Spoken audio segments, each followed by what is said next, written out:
But is this also true for consciousness? Isn't consciousness a big mystery that cannot be conceptualized as such a system? And so when we talk about this question, of course, we have to first agree on what we mean by consciousness. And indexically, when we pointed it in a similar way as biologists pointed at living systems before they knew that we're pointing at cells, we can point at consciousness, and what we see is, first of all, this reflexive nature of consciousness. It's not just there's a content present, but there is the perception that we're perceiving that content. It's a second-order perception that is distinctive for consciousness.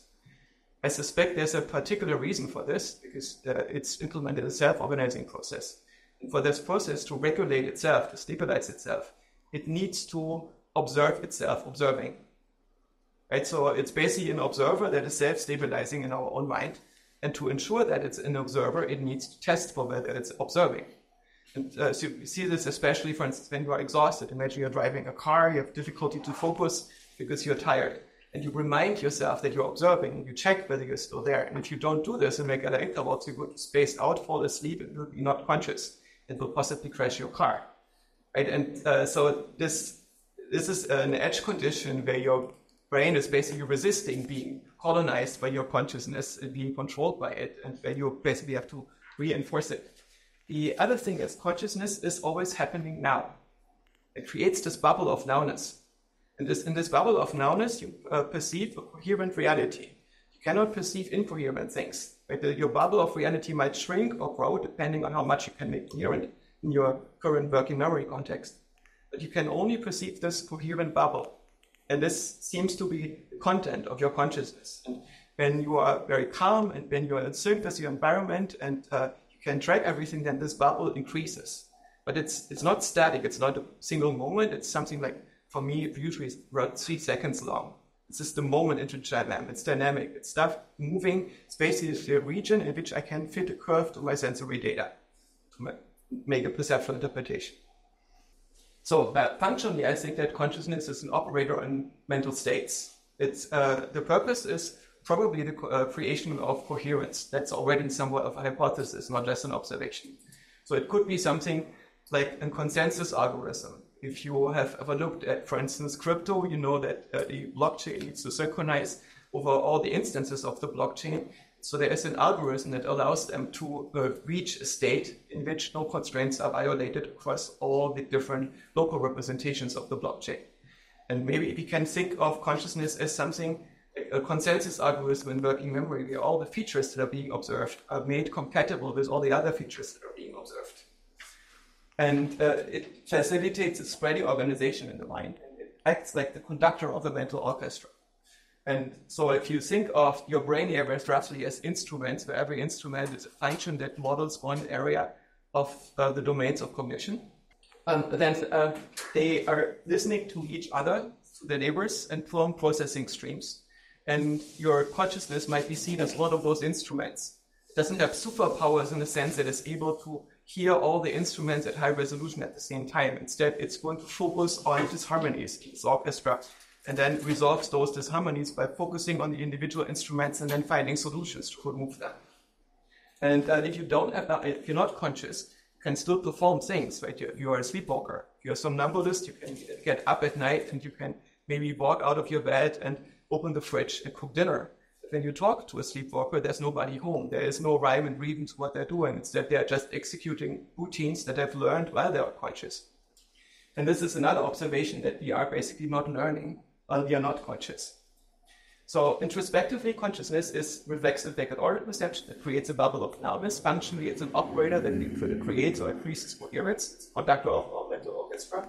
And we find this is a convergence of different perspectives. So this is very much compatible with Barr's global workspace theory, or Dennet's and Trash's notion of a Cartesian theater, or Graciano's attention schema, or Metzinger's perspective on how awareness works, or Joscha Bach's idea of a consciousness prior, a function that basically parameterizes your modeling in such a way that you can achieve a low energy state in tracking reality.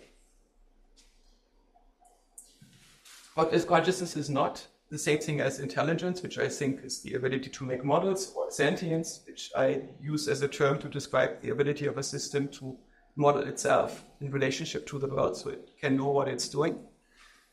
Agency, which is the ability to control the future, or having a self, it's a first-person model of your own agency, or empathy, the ability to experience the mental states of others. Sometimes these words are used somewhat interchangeably, but I think it makes sense to keep them apart.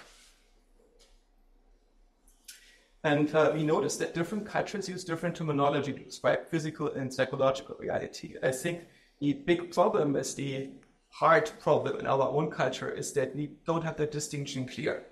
Basically, we are in a scientific tradition, physically monist, which means we do subscribe to physicalism, to this idea that base reality is a causally closed mechanical layer, and everything emerges over that layer. So basically, everything in the physical universe is a mechanism, but everything that we look at, interact with, is a mechanism as well. Everything is mechanical in a sense.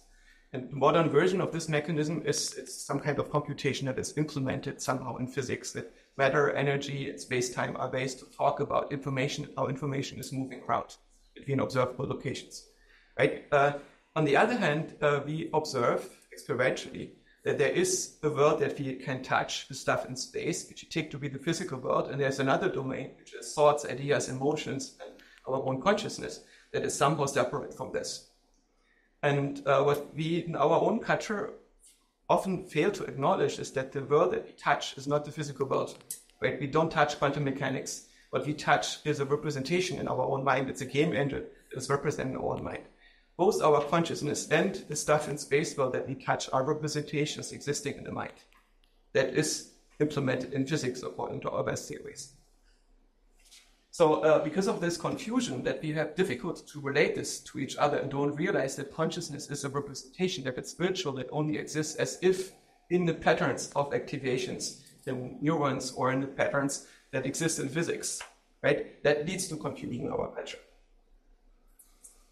And so consciousness is virtual. It's physical objects cannot be experienced, right? In the physical universe, you cannot be conscious. Neurons are probably not conscious, but it would be very useful for these cells in your body to know what it would be like if they existed, the person that perceives and cares. And so they create a simulation, partially a simulacrum of this, of what it would be like if there was a person that cared. And then they use the output of that simulation to drive the behavior of the organism. And you happen to be the content of that simulation. So when you perceive reality as something around you, you don't have access to physical reality. You are in a trance state, in which you believe that the stream that your brain is generating about reality is real.